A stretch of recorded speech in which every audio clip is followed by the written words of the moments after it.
they were too impatient or they didn't have the right mindset. You know, if you had bought Bitcoin, I want to say at the start of this year, if you bought Bitcoin at the start of the year and had the right perspective and had the right amount of patience and simply sat and just, you know, let it do what it's supposed to do, your money would have more than doubled. I'm actually going to show you all a chart on the screen that's just, I mean, it's absolutely insane. So let me see if I can share my screen. Alicia, I want you to see this. I want you this will show you why I was really happy that you helped us to put together the Black Financial Therapy Department. So if a person could be calm, can you see that screen, babe, Alicia? I can see the screen. What am I Yes. looking at? What is this? This What is am I looking this at? this is the money that we're using in our household to pay for our vacation because your husband has been an owner in Bitcoin for a long time, and you can see here that at the start of this year that a person who maintained the right mindset, the right amount of patience, would have been able to buy Bitcoin for just $16,000. And you see during the course of that year, it's gone up 162%. So it's gone up $27,000. So if you had one Bitcoin, that would be $27,000 in free income, money without working. If you had two Bitcoins, that will be $54,000. If you held it for the last 5 years, it would have grown by 1,200%. So you could have bought it 5 years ago for 3,000. Now it's 43,000. Now, why is that important? Well, the reason that's important in terms of from a financial psychology standpoint, and I kind of want you to take over on this, babe, because we're here to talk about things like financial anxiety and other emotions that come with money. Is because with investing, you have to be able to stay calm and focus on the bigger picture.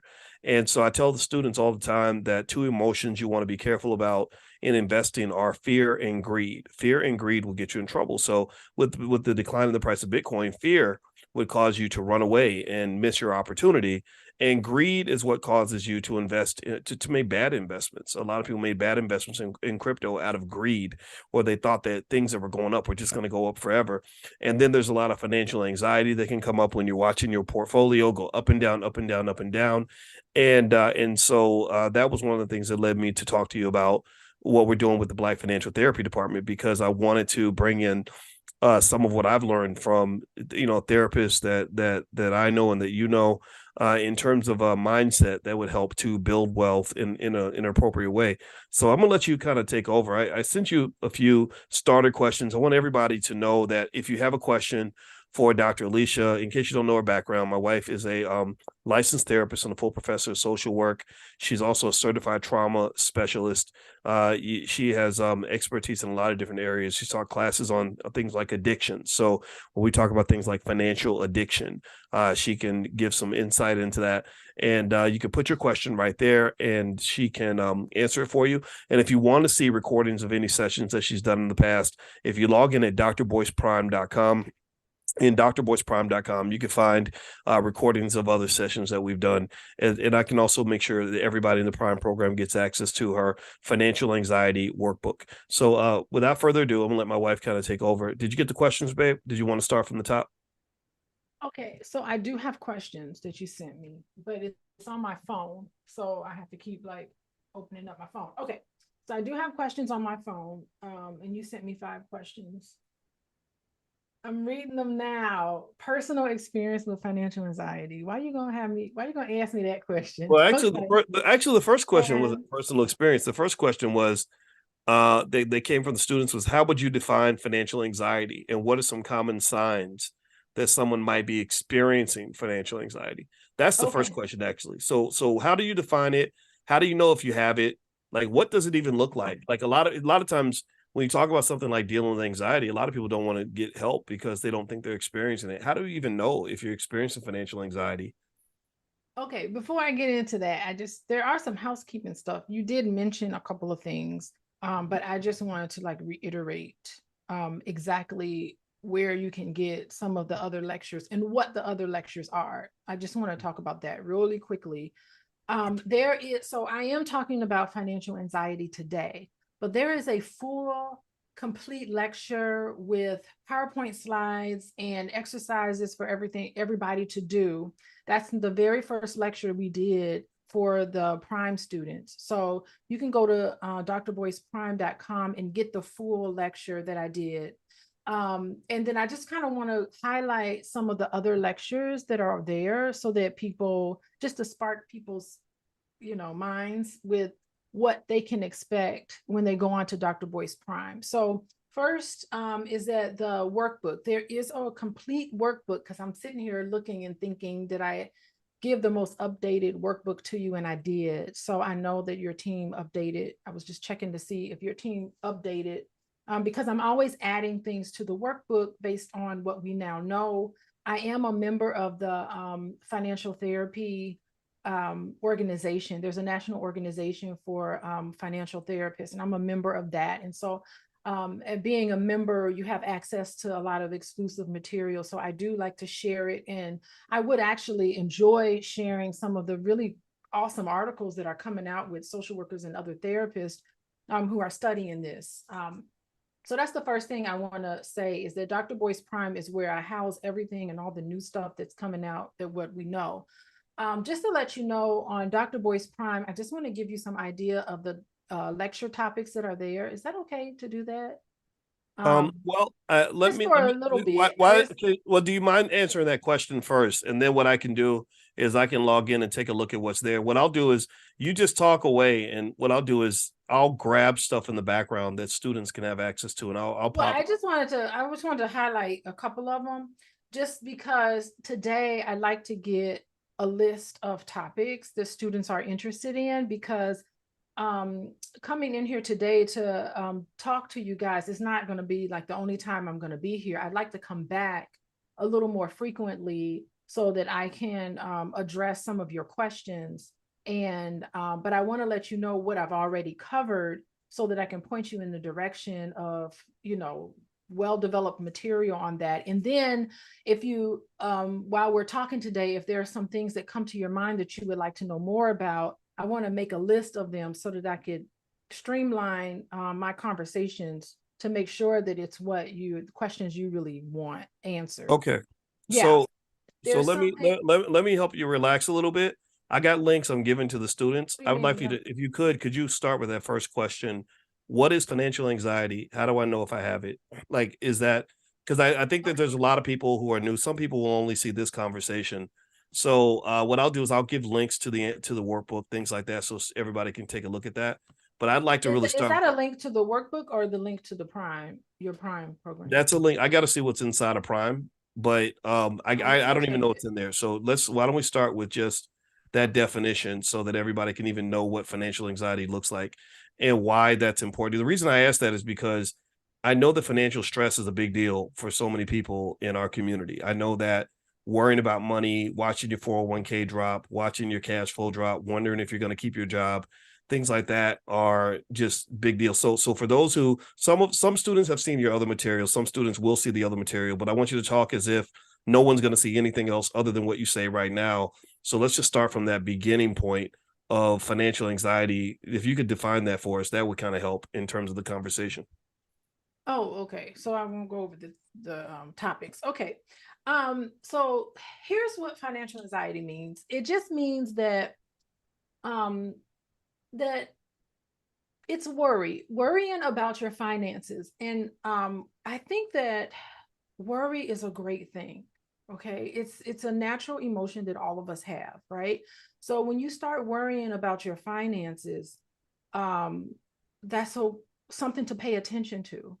Something for you to think about. Wow, if you're up at night and you're just worried, do I have enough money? What's going on with the future? I have children, I have responsibilities, and you find yourself thinking about your finances and you're concerned about whether each month you're able to pay your bills, if you're concerned about some of the financial responsibilities that you have on your plate, and these things start coming up for you, I think that is a beautiful thing. It is, first of all, my assumptions that I have about human beings is that inside of us are feelings that we have, and feelings are something we need to be in tune with because it is a signal for us to pay attention to things. So the reason why all of us are alive today, our DNA made it through decades and decades and generations The reason why we're here today is because we survived, and our DNA, our genetics have survived. And in order for us to survive, somewhere along the line, our ancestors had to have had some worry. I'm worried about danger. I'm worried about this. And they did something about it. So if you find yourself kind of thinking about it, it's on your mind, it's a concern for you, I think that's a beautiful thing, right? So you have to thank your worry. And so that's the worry. It's normal, and it's a signal for you to pay attention to something, right? So I think that everybody who's here today must have had at some point in their life some worry, or you're worried about something right now.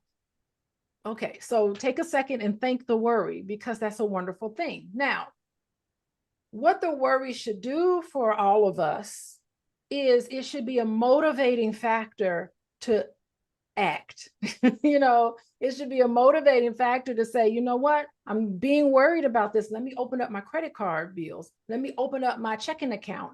Let me make an appointment with my financial advisor. Let me work on my taxes that's coming up for a lot of us in a couple of months, right? We're at the end of the year. We're going to get our W-2 forms, or, whatever. Work with your accountant. Let the worry be a great motivating factor for you to act. Now, so can you not hear me? Someone said no sound.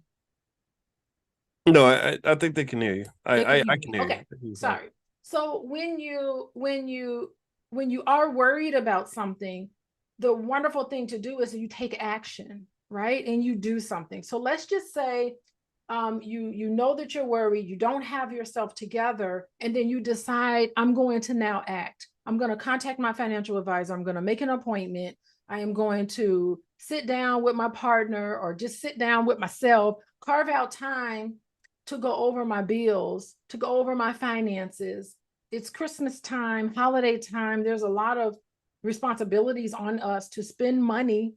And you take that time to come up with a budget. So once you come up with the budget, make the appointment, start to make the proper steps that you need to take, so that you can get yourself together. Okay. So that's a good thing. Worry should motivate you to have yourself together, to make sure that you pay your bills every month and you do the things that you need to do. Now, when you have a system in place, and sometimes the system that you have in place to deal with all of your finances, you always have to go over that system, because sometimes you need to calibrate.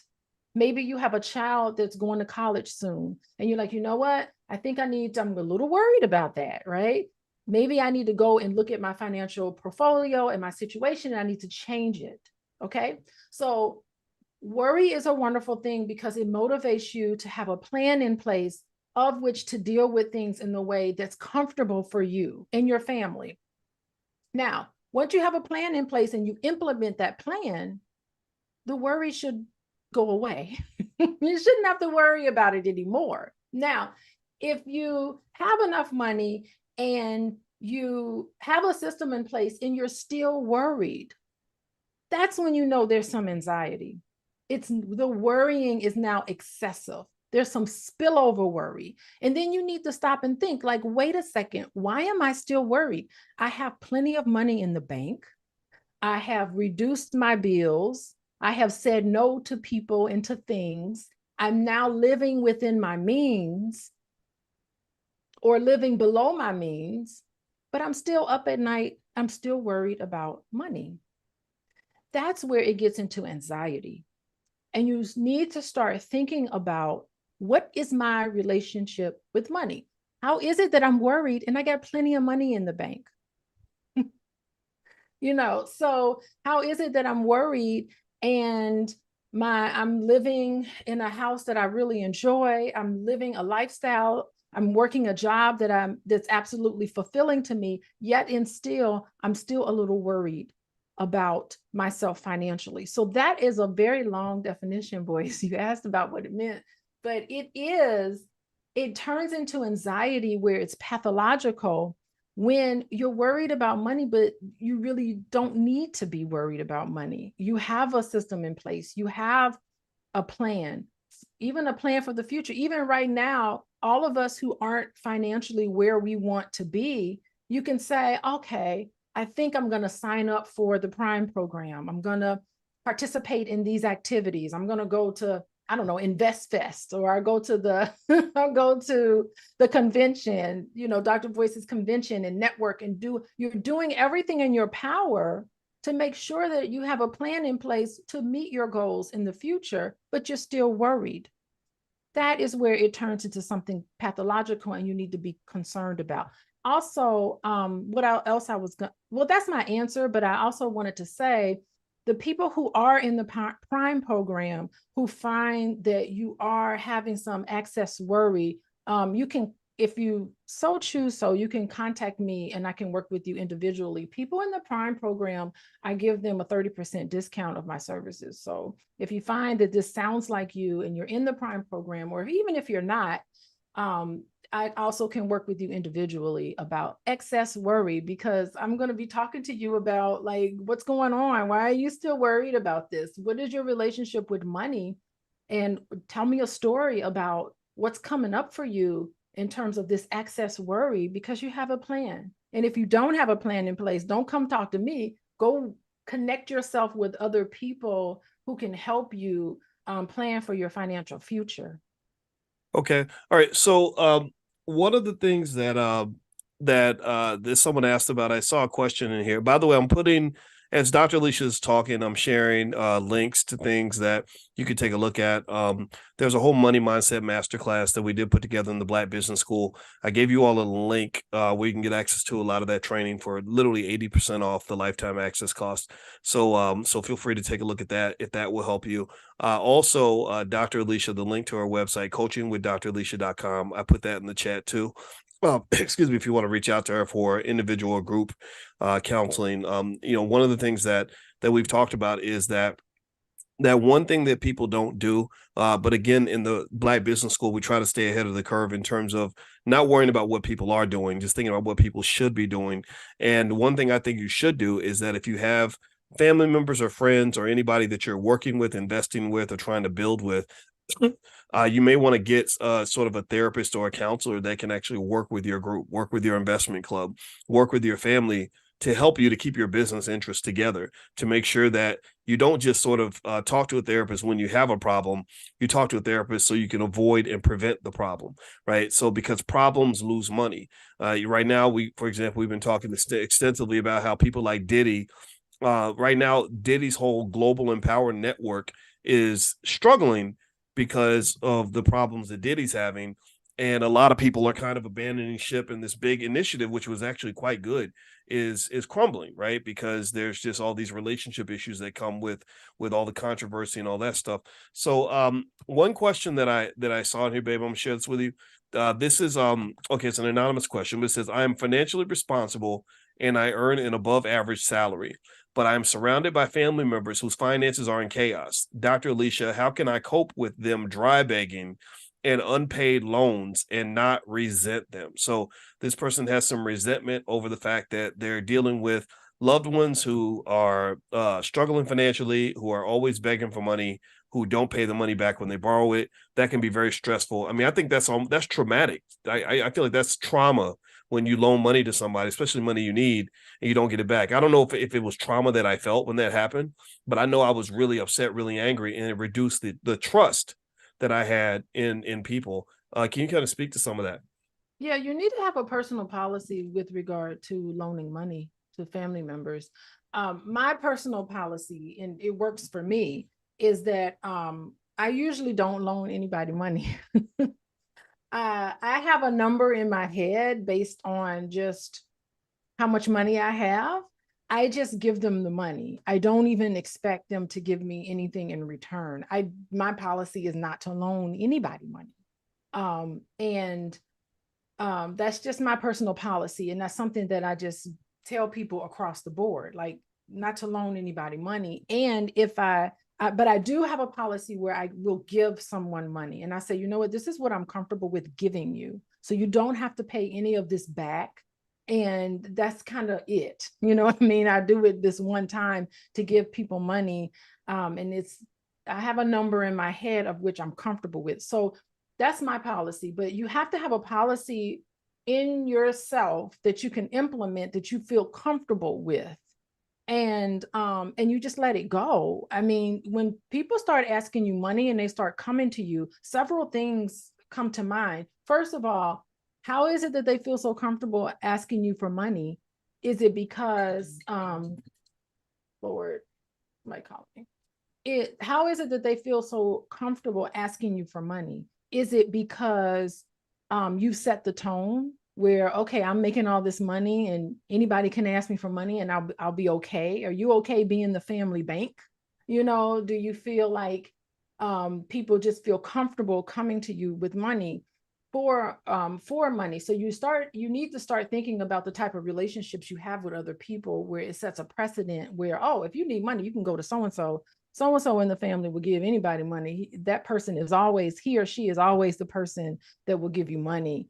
The second thing is that loaning people money is it makes me kind of dive into your life in a way. Like, is that person comfortable with you asking a lot of questions? How is it that you don't have any money? What's going on that you don't have money? How did you show me your, I'd ask people, show me your checking account. What's happening that you that you ran out of money? Wait, you bought ice cream at Dairy Queen? You thought that was helpful to do? So I mean, it sets up this sort of dynamic where you start scrutinizing somebody about their own spending habits and start getting into their business. So I think, like, once you once you start making that as a precedent, then people be like, don't ask her for no money, because she's gonna be asking all sorts of personal questions. So it brings me into your personal life. Like, why don't you have money? What are you spending money on? Maybe you need to move into a place that's more affordable.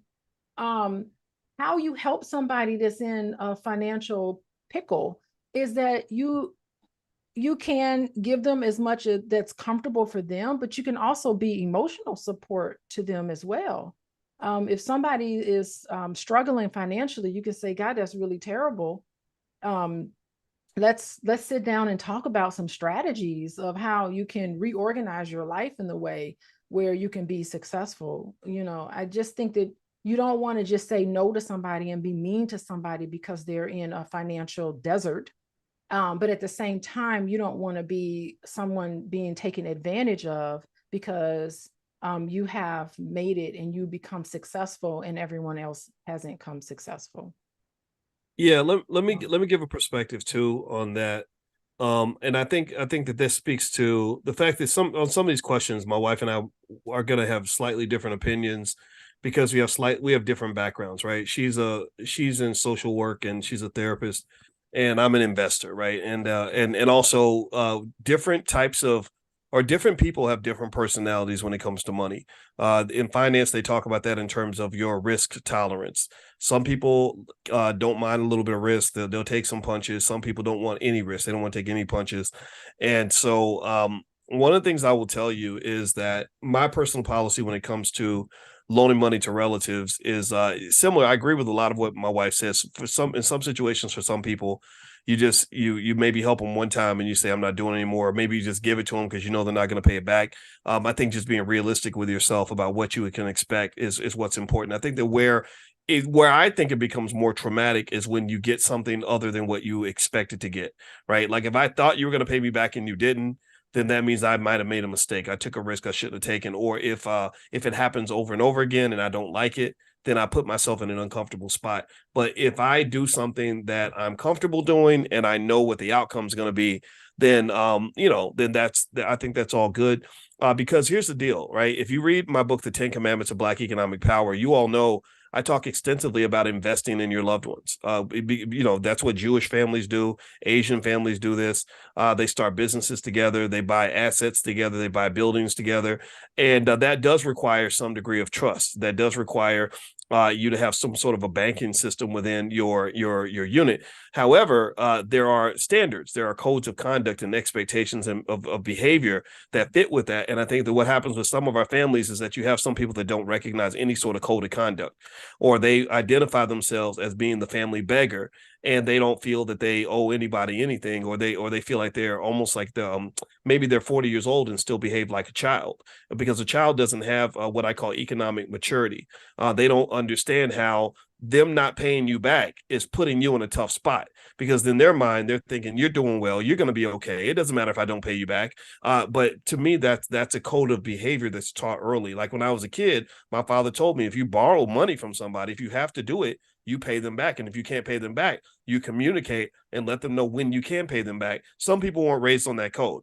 Right. So I would almost say anybody that's the head of a household, if you want to create a solid economic institution within that family, you got to set the standards early.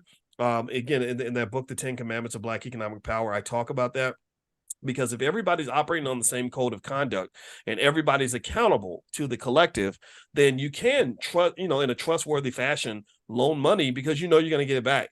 Right. So I have people in my circle where I have no problem loaning them money, because I know what's going to happen. I know either they're going to pay me back, or there might be a delay if something goes wrong. But if there's a delay, they'll call me and say, hey, I'm really sorry, I couldn't get you the money back Tuesday, but here's my plan. Here's what I'm going to do. Right. So I would separate out the people that have a code versus those that don't. And then also I've seen some people have like even a family fund, where they don't want to be Scrooge. They don't want to tell everybody no. But what they might say is, look, I'm Jay-Z, I'm super wealthy. So what I'm going to do is I'm going to put aside $50,000 a year for family, to help out family, right? And then that's it. Once you run out of money, that's it. You can let grandma manage the family fund or something like that.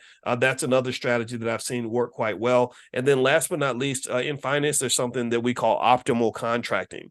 Optimal contracting is where you understand that there are two states of the world. There is, and tell me if you know what I'm talking about, if you've seen this, there is the way people act before you loan them the money, and then there's the way they act after they have your money. Do you understand? Does anybody know what I'm talking about? Right? Before you give them the money, they're extremely receptive. They pick up the phone on the first ring. They're willing to promise anything, right? Because they really need the money. So the power is in your favor. You have the power. That's why they treat you that way. That's why they're super nice and making all these promises or whatever. And then let me know if you've seen this before. After they have your money, it's a whole different thing, right? Now, for some people, you can't get them on the phone no more. They cop an attitude. If you ask for your money back, you're asking for your money back. It's like if you drop your child off at somebody's house and they give you an attitude when you come to pick up your child, right? I'm here to pick up my money and you're giving me an attitude right now. Wait a minute, what happened there? In finance, they actually call that moral hazard. Moral hazard is where there is a shift in the power structure when you give somebody what they want. Or maybe you've seen this where somebody is begging you to sleep with them, and then once you have sex with them, suddenly they're not calling you anymore, they don't respect you anymore, right? So that's a moral hazard issue. So the way you solve the moral hazard problem in finance is you solve it with what they call optimal contracting. Optimal contracting is where I put guarantees in place. Banks do this. Banks are experts at this. Banks do this. That's why banks get rich, and they loan money all the time, but they get wealthy. Why? Well, because banks set up a structure where they say, you're very risky. Here, we're going to charge you a higher interest rate, and we're going to need some collateral. Okay? If we take this loan, we're going to need collateral. So it might be your house. So what happens? Anybody know? Tell me in the chat if you know what I'm talking about. If you don't pay the bank back and you got a mortgage from the bank, what does the bank do?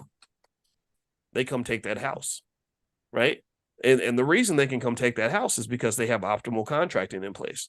So effectively, in some situations, not in every case you can do this, but in some situations, maybe you find some way to set up a structure, a contract where there's consequences if the person does not do what they say they're going to do.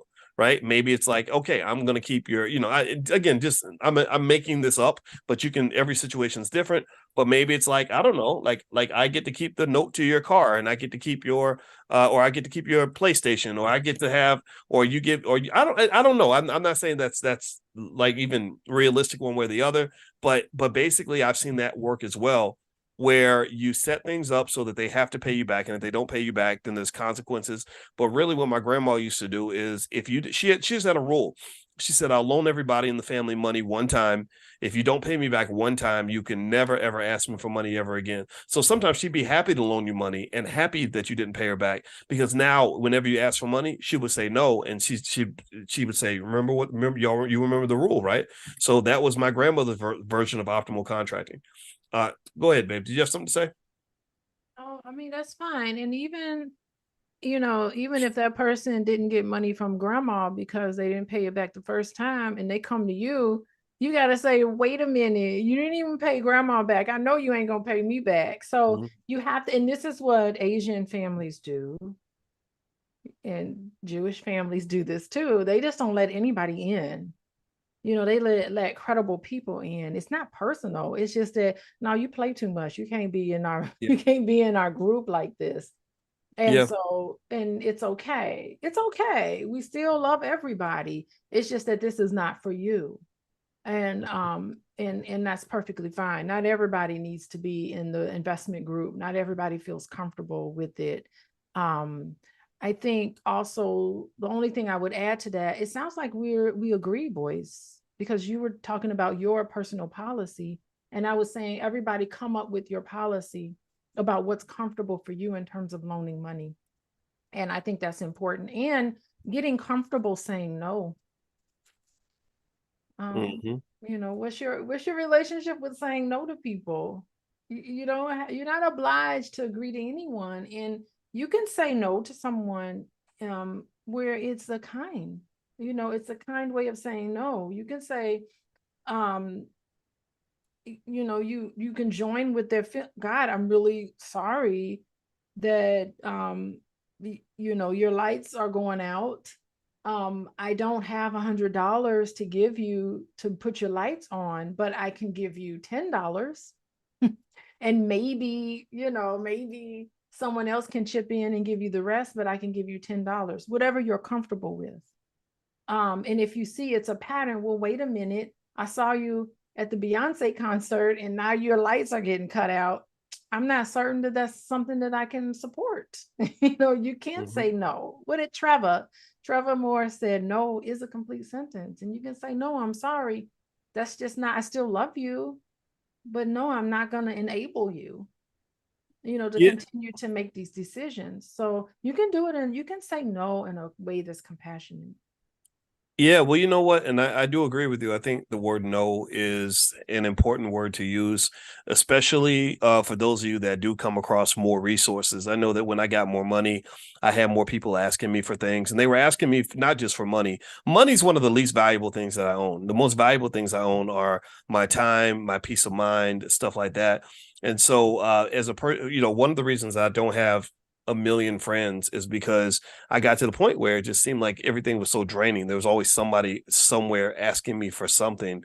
So I started saying no to the world in a way. Like I focus on the things that matter. The things that matter to me are my family, a few close friends, my business, my health, stuff like that. I can't sort of bring in the whole world because the energy is very draining. I think everybody's very different though. Like I'm kind of an introvert, so you have to shape it based on how you operate. And one thing I'll say too, for anybody that wants to develop a structure, right? If you want, how many of you at some point want to have a family business, family investment club, or do something together economically as part of a group?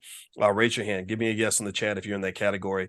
And this is for you. I want to give you some guidelines on how you might form a solid structure, right? And I write about this a lot in the book, The 10 Commandments of Black Economic Power.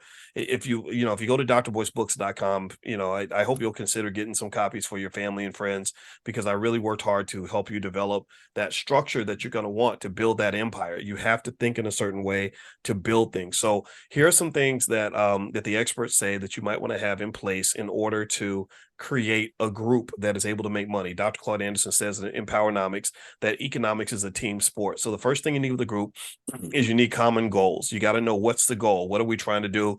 Are we on the same page? Or do we have the same values?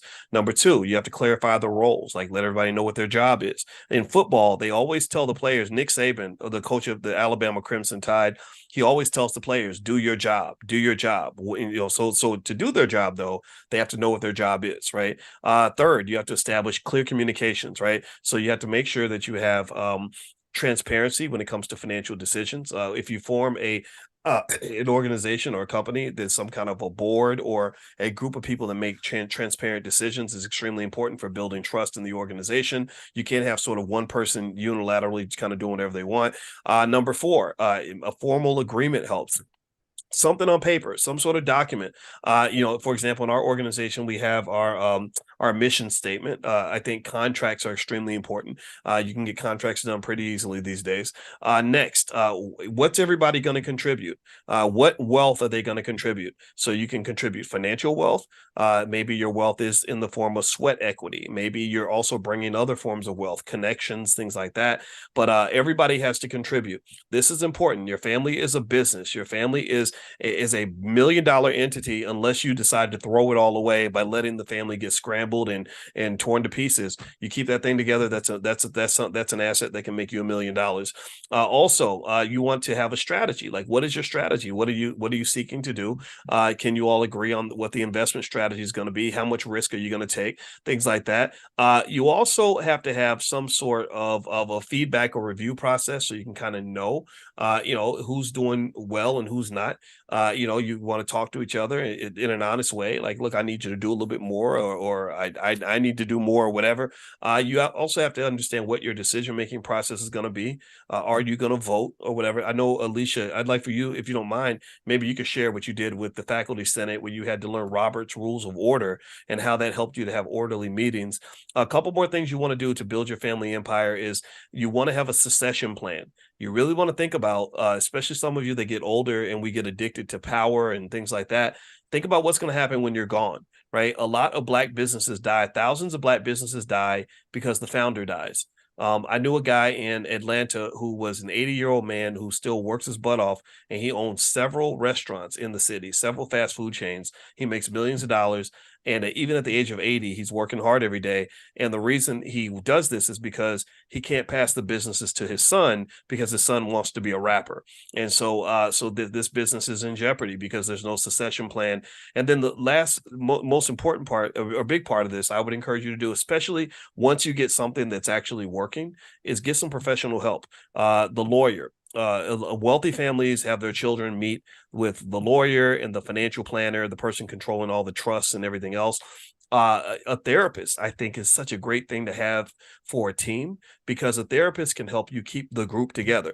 Look at how much money Outkast could be making if Andre 3000 and Big Boy had agreed in the beginning to have a therapist kind of help them moderate their differences so they could stay on tour and keep making money. Or if you look at other groups out here that are broken into pieces, not just music groups, but any group, look at how much money New Edition is making. One of the singers from New Edition is in the Black Business School, and I applaud them so much because they were able to figure out how to come together as a group.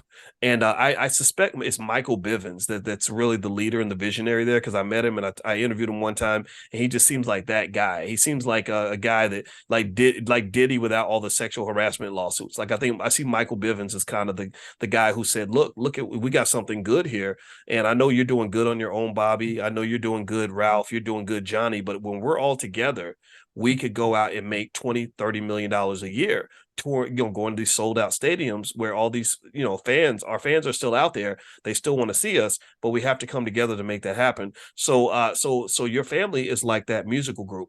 Can you get everybody on the same page? Sometimes it takes an outside party to help you do that. Like, if you remember the movie Soul Food, it's not either an outside party or an internal authority. So remember the movie Soul Food. Anybody remember what happened when Big Mama died? What happened when Big Mama died?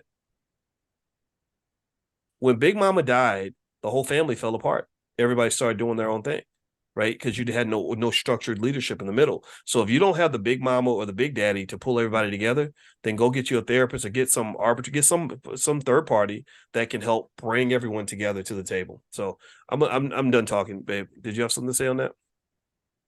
Yeah, I was just looking it up because at Dr. Boyce Prime, I did a whole lecture on that, on forming investment groups with family and the politics around trust issues within the family. So I was trying to look and see which lecture. I think it's lecture number 7 or 8, where I talked about the guidelines for getting somebody, and I was just looking them up. I wrote down, and God, it's so funny what I wrote down. I wrote down 4 behaviors that you examine when you pick a family member or anybody to be a trustworthy person to be in the group. And one is character. What is their character? Are they loyal? Are they fair? Can they be discreet? Are they sincere? Do they have a very acceptable moral fiber? And looking at their value system. So that's one characteristic. The second one is competency. So making sure you select people, selecting people who are qualified for handling the ability. So if it's somebody who is not very responsible, and there's somebody who, may have some issues with regard to just being able to understand things clearly, you should also think about that. Are they capable? Do they have the ability? Another aspect was predictability. So a major element of trust is this somebody who's reliable? Is this somebody you can count on this person? If you can count on them, that their actions are congruent with what they say they were going to do. Then that's somebody who's predictable. And then the last one is supportive behavior. Are they careful in their words? Do they show concern for the well-being of other people? So that's some of the highlights of that was really talked about in that lecture in the Black Business School. So it's just being aware of dynamics with sibling rivalry. Family businesses fail when people just can't work together in a healthy way. So if there are some unspoken issues within the family, it's going to come out when all the people who raise their hand that they would like to have some of these would like to have family investment groups. It's coming up area of which to invite people into the group, and those who are able to contribute to the group. And if this is just not a good time for them, then you have to honor and respect that. And then you also have people who really want to be part of the group, but they just don't have the characteristics to really become part of the group. You still love them anyway, but you say, you know what, work on these aspects of yourself, and then we would love to have you in the group. So sometimes it's okay when you have misaligned objectives in the group process to terminate their participation, but do it in a way where you can say, we love you. We still want to get together for Christmas, but this is the criteria we all agreed upon of which to participate in it. So it's, still working together in a healthy way and being cognizant of family dynamics and history within the family, and kind of talking about some of those things openly. And I think that's why, Boyce, you were talking about getting a professional in to kind of help navigate or mediate some of the conflict. Conflict is inevitable. It's going to happen in any group. And if it doesn't happen in a group, you should be concerned, because you have to be concerned for groupthink, that everybody is just kind of, no one's challenging each other. You have to set the tone for, okay, hey, we want to be great. In order to be great, we have to have differences of opinion is a great thing. So today, y'all have learned, the first thing you've learned today is that worry is wonderful, because it can be a motivating factor for you to get things done. The second thing that you've learned that's wonderful today is that conflict is fantastic, because if there is no conflict, that's when you need to worry. You need to worry when people all think the same. You need to have dissenting viewpoints. So those are 2 things, I think, if you could take anything away from today. Those 2 aspects, Boyce. All right, perfect. All right, if anybody has a question, you can put the question in the Q&A section. All right, so what I'm going to do is ask you another question, Dr. Alicia, about the regarding this financial anxiety topic. Okay, so in what ways can financial anxiety affect a person's daily life and decision making? So if I have anxiety and particularly around the area of finances, how does that affect my decision making? Am I going to make decisions like a person who doesn't have anxiety? What's I and in fact, what I can do is help you with the question by answering it with my own primitive way. Okay. I well, I'm gonna answer. I want to give you a second to think about it, but I personally think that anxiety would cause you just to make maybe hasty choices or decisions out of fear. Like I'm scared, so because I'm scared, I'm gonna just do things that are so emotional. They're not going to be rational, well thought out. I'm not going to take my time. What do you think? How does financial anxiety affect daily life and decision making? Yeah, so you're on the right track, boys, about what I was thinking about. So it could do one of two things. Some people can feel anxious and just not do anything, just become very paralyzed. I think it's when I was in my doctoral program, there was this brilliant doctoral student. She was amazingly smart, 10 times smarter than me. I really admired her for that. But I could get the papers done in time. This lady couldn't turn anything in on time Mm, because she was so paralyzed. She was so worried. The worry for me got me to finish it, right? The worry for her was so crippling that she couldn't get anything done at the due date. She did not graduate from that program because she was so crippled by it that, pretty soon faculty was like, we can't keep her on because she's not progressing through the program like she needed to, although her thoughts were amazing. But so it does that. It could do that sort of thing where you're just in your head. And a lot of those individuals who are anxious in that way tend to be perfectionists, tend to be worried about making sure they don't make a mistake at all. So that's the first one. Or it can do the opposite. The anxiety could just be like, I hate this feeling. Remember, anxiety is when people are uncomfortable with how they feel. That's really what anxiety is. Being uncomfortable with feelings. So sometimes they just say, I don't even want to think about it. I'm just going to do something and then just forget about it and just be mm, really impulsive so that they can get it off their plate, say that they've dealt with it, and they just go and they just randomly pick something or randomly spend money on something so that this person can leave them alone or this situation would stop bothering them as much. Where when you're able to relax and you're able to calm down, and when you're in your nice and calm body, you make really sound decisions. You recognize, oh my goodness, this is an emotionally charged situation that I'm dealing with every day. mm.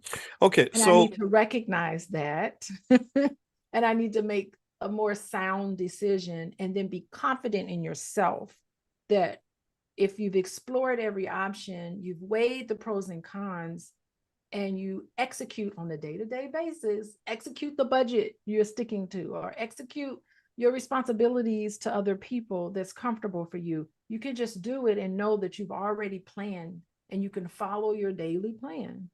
Yeah. mm. Okay. So by the way, everybody, if you go to drboycebooks.com and you search for Dr. Alicia or just type in the name Alicia, you can find a lot of Dr. Alicia's workbooks on things like financial anxiety. Also, she does a lot of really good work on relationships and stuff like that. And I've mentioned to you all how relationships are extremely important when it comes to business and making money. I know that a lot of you that are in Prime are working with your family members to make money doing things like maybe selling stock options, stuff like that. I think that's a great idea. Those of you that are doing that, I think this is a great way to make money without working. Like literally, it's not an empty promise. You all have seen this, and also I want to mention this too when you talk about financial anxiety and stuff like that. I just want you to know that there's some anxiety around the corner because there is supposed to be a recession in 2024. It won't be that long, most likely, but it could happen. And also, the market is flying so high that if something does go wrong, you could see some blood in your portfolio for a little while. And if you've been coming to the class meetings, you know that I've explained to you how to react to different situations. If you go to drboyceprime.com, just go through and look at some of the material that we already have available for you, and that'll help you. Now, a few things I want to mention here, and I'd like to get your comment on this, Alicia, in terms of areas where I've noticed financial anxiety to kind of pop up, and I use the acronym DORMS, DORMS. And I know, so you're ready? Y'all ready? Okay, so DORMS. I remember everything with acronyms. It just helps me a lot. So the D stands for decision making. I think that financial anxiety can affect your decision making in a negative way, and cause you to do things like sell your stocks too early or to bail out of situations when you get a little bit nervous. Maybe I think it shows up in relationships where you have people, they call them track stars, that get into relationships and they run away from every good situation because they're afraid of something going wrong. The O stands for obligations. I think that things like debt become crippling and frightening for people because debt is a form of slavery. Like, debt is how capitalism keeps you locked in. Right now, debt levels are going up. Student loan levels are going up. Auto loan debt's going up. All these things are going up. Why is that? Well, because wages are staying flat while inflation is going way up, or the price of everything's going up, but your wages are staying flat. People are making up the difference with debt. So the weight of these financial obligations is causing a lot of financial anxiety. The R stands for ruin, the fear of financial ruin. Like, oh my God, what if something goes wrong? And I think that a lot of times we can get so scared about what can go wrong that we forget about what can go right. We spend, and I think Black folks, I think that because we've gone through so much trauma and tragedy, we tend to, if somebody comes to you in your family and they say, or somebody in your family comes out and they say, hey, I'm going to quit my job and start this business, the first thing they're going to have is they're going to have a whole bunch of worry warts in their family that are going to say, that's crazy. What are you doing? You know, you're going to be homeless, blah, blah, blah. So that fear of ruin, that fear of things going bad can make us, can stress us out. And then there's like the M stands for just mental health effects, like mental health issues, things that can come along as a result of your financial anxiety, like insomnia, not being able to eat, things like that. That can sort of pop up. So I think that what you talked about in terms of maintaining a relaxed body is critically important. I learned a lot from that. So I do breathing exercises. I learned from you and my therapist how to breathe in a square, and that helps. Little things like that can help calm you down. And then the S, it stands for stability. I think that a lot of people in our community struggle with the lack of financial stability, right? Why? Well, because not only do we not have it, but we're not even trained to get it. We don't know how to get it. And they thrive off you being in an unstable place. It's almost like when you think about it, like, capitalism is the ultimate pimp. Like, capitalism is a pimp. And why do I say that? Well, because pimps don't thrive off of stable people. Pimps don't try to recruit, employees who are going to be, who are secure. They recruit people that are insecure. They recruit people that are struggling, that are unstable economically. And so this lack of stability, I think, is really embedded in our society. It requires a shift in thinking to even think about financial stability. We tend to not recognize our lack of financial stability until something goes wrong. Right, the government shuts down. Suddenly, you don't have a job. Your government job's gone, or your corporation starts laying off people, and or you had all your retirement money in one stock, and then that one company goes belly up, and then you're kind of done. So I think that just a broader conversation about what stability looks like and what it means to manage risk is really important. Now that I've said a whole lot, I'm sure you have some thoughts in response to that. What do you think? What was the question? There was a certain question. I mean, I think what you said was wonderful. It wasn't really a question. It was more like a comment that I was giving you the ability to comment on. I just wanted to lay out some areas where if you're trying to really conquer financial anxiety, I think that going with that dorms model, kind of looking at those 5 areas, can kind Yeah. of help. So you can feel free to chime in on any of them, right? How financial anxiety can affect your decision making, how debt and financial obligations, not just debt, but just bills, right? Like, I think here's what I'll say. One simple solution that can be implemented to make sure your children don't suffer from the mental health effects of financial anxiety is just teach them to not live above their means. Don't live above your means, right? Don't go deep into debt to do it either, right? But that's the exact opposite of what they're getting from society. Society's constantly telling them to go and splurge and keep up with the Joneses. They need the American consumer to be crazy. They need the American consumer to want to feel this need to keep up with their neighbors when it comes to spending. So this is where these seemingly touchy-feely topics like self-esteem become incredibly important in your financial security. Because if you're a financially insecure person or an emotionally insecure person, then it's very easy for people to trick you out of your money. What do you think? Yeah. The best way to teach your children not to live above their means when they get older is for you not to live above your means in the household that you're raising them in. Hmm. You have an impact on how your children's first thoughts about money is evolved. It's you making the statement, well, yeah, we could buy a new car, but the car we have is perfectly fine and it gets us from point A to point B. And that's okay for us because we don't have to worry about money. You teach your children those things. So if you just let them know that, yeah, we have nest egg and we don't need to have the most expensive anything, and we live this way, that's the best way to teach your children how not to do that. Also, I think we have to keep in mind that we can't control everything. You can't control everything. And some part of anxiety is thinking that you can control things that it's impossible for you to control. So sometimes you need to let go. You need to say, I've done everything that I can do in my personal power to make sure that everything runs smoothly, and trust that process, and to just let go of things that you have no control over. You have no control over what Biden is going to do and how what the feds are going to increase the interest rate. I don't know. Don't have me start talking about things I don't understand, but whatever. You have no control over any of that, but you do have control over how you see it and how you interpret those things, and to worry about something that you don't have control over is very useless. So you just have to, there's a part of it where you just have to kind of let go. It's like how I feel on an airplane.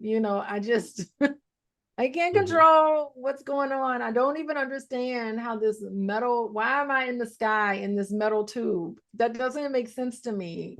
And I've had many pilots tell me about science, why airplanes fly. I don't understand it. I've tried. I still have not had anybody explain it to me in a way that makes sense to me. It doesn't make sense. It doesn't make sense that thing goes.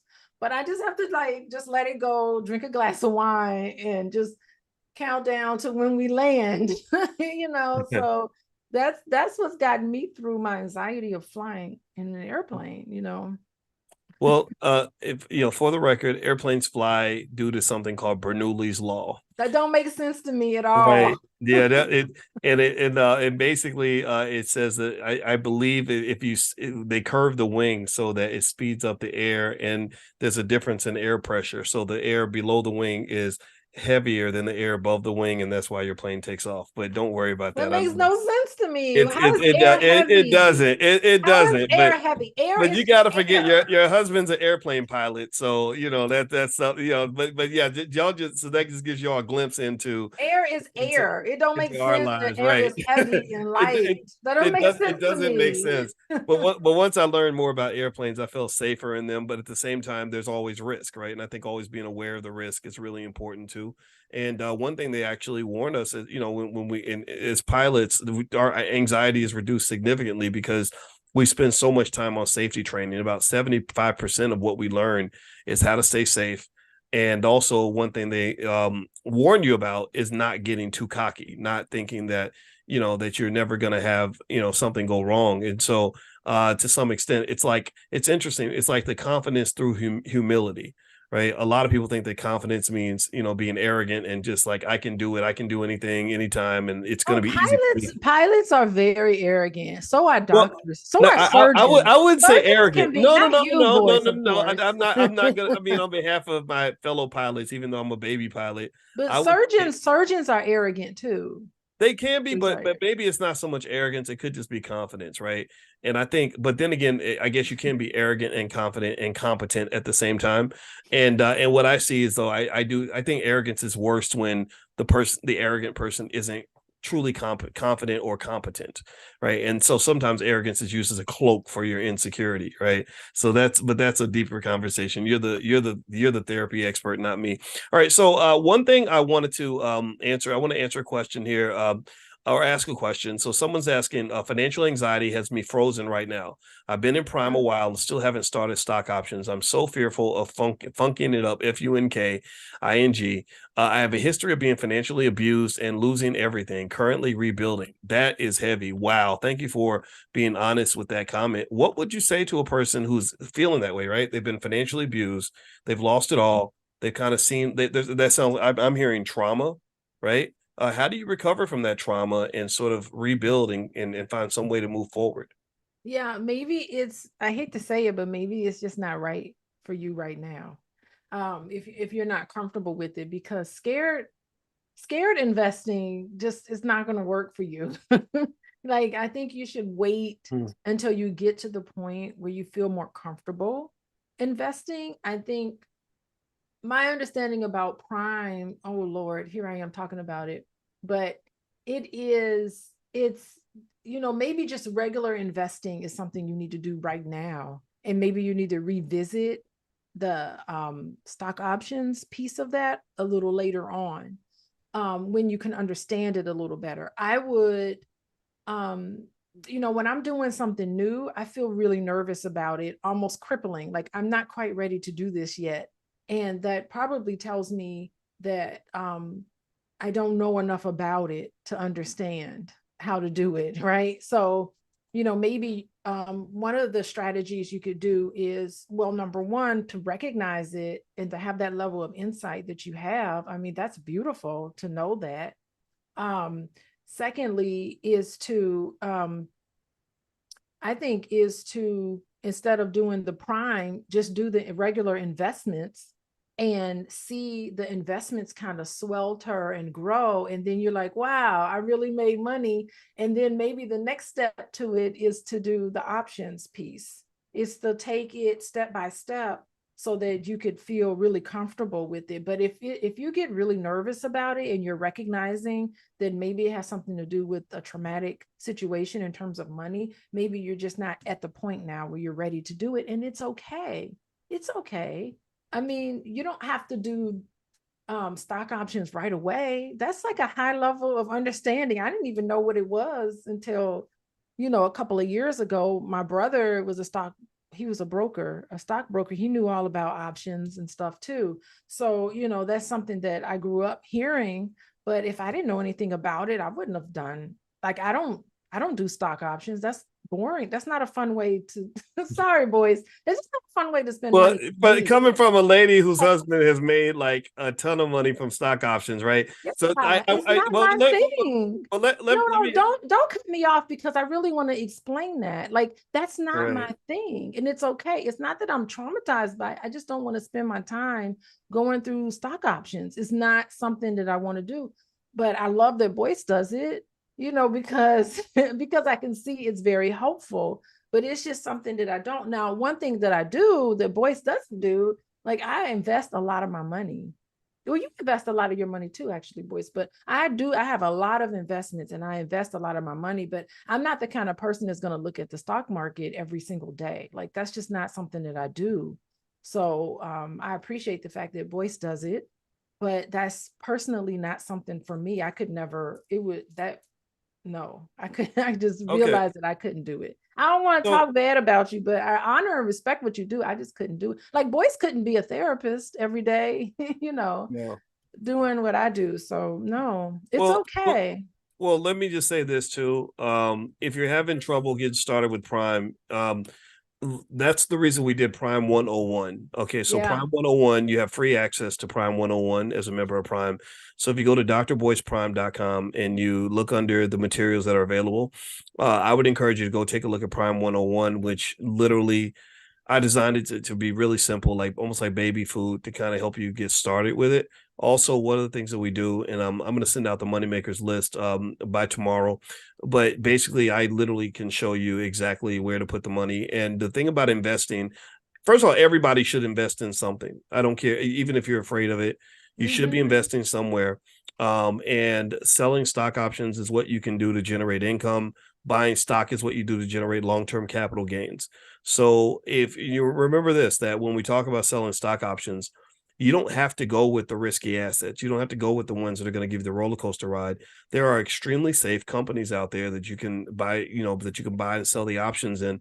Now, because your risk is low, you're not going to make a lot of money from that, but you're going to make something, and your chances of sort of losing that, that investment, or watching your income drop or your wealth drop, are much, much lower, right? So the way to kind of deal with risk, there's three ways you can deal with risk.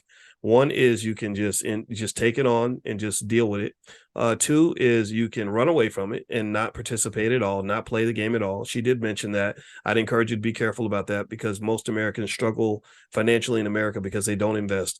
The third is you can manage the risk, you calibrate the risk, right? So maybe when we're buying put options to protect the position, you buy extra put options or something like that. But and we cover all that, right? So go into if you go to drboyceprime.com, look for Prime 101. All that material is available to you, and it's pretty straightforward. If it's not straightforward enough, we can do some more to make sure you Yeah. get everything that you need.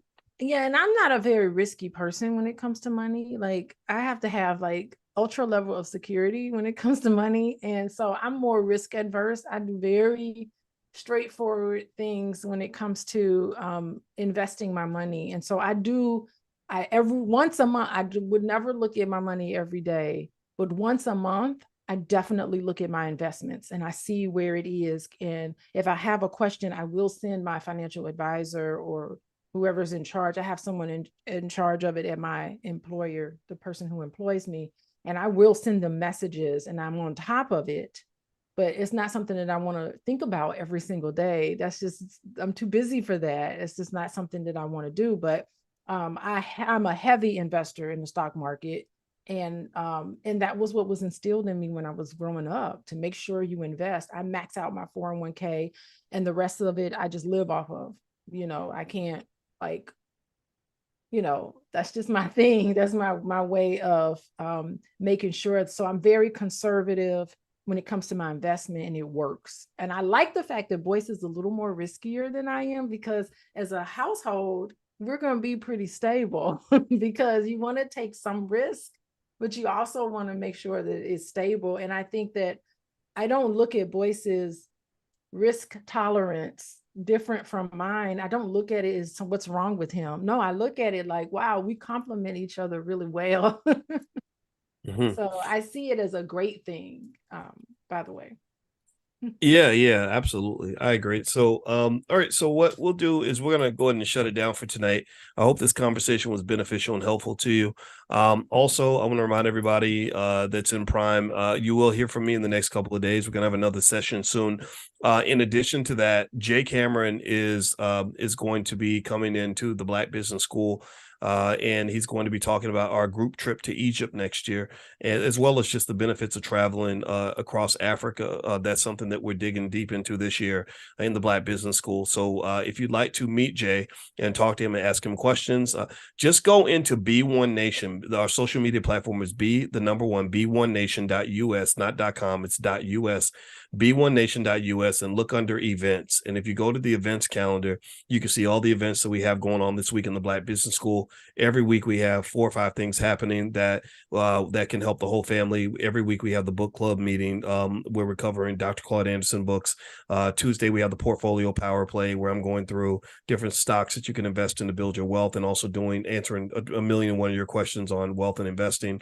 We have the A, B, and C Reconnect, where we're meeting with speakers from the All Black National Convention who are coming through. We have an expert coming through every single week. Also, Dr. Boyce Real Estate is going to have a meeting soon as well. So every week we're doing stuff. We try not to give you too many things, but we have so many experts that we want to bring in, because we're hoping we can convince you that we are better than your college. We're better than your kids' high school. We educate the whole family, and we encourage you to bring everybody.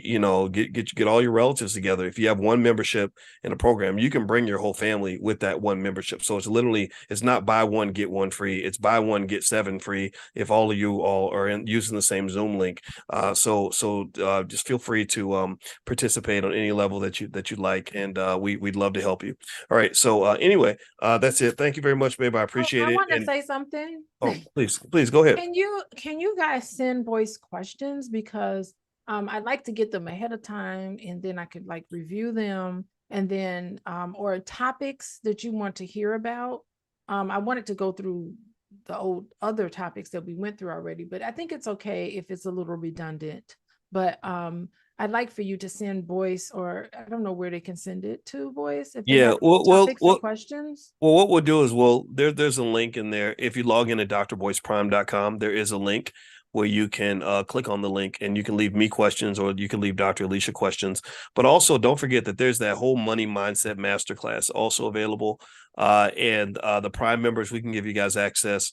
And in fact, actually, if you don't have access, I'm going to share a link where literally you can get 80% off the price. And this is where we did a bunch of trainings on a lot of stuff, a lot, slides and everything else. And if you go to drboycebooks.com and you just search for the word Alicia, you can actually find Dr. Alicia's workbooks on financial anxiety, stuff like that. They're very well done. So what I'll do is I'll follow up with you guys afterward and give you access to everything. So yeah, babe, we'll take care of that afterward. Okay. I'm sorry. I didn't know if that was something people needed to know.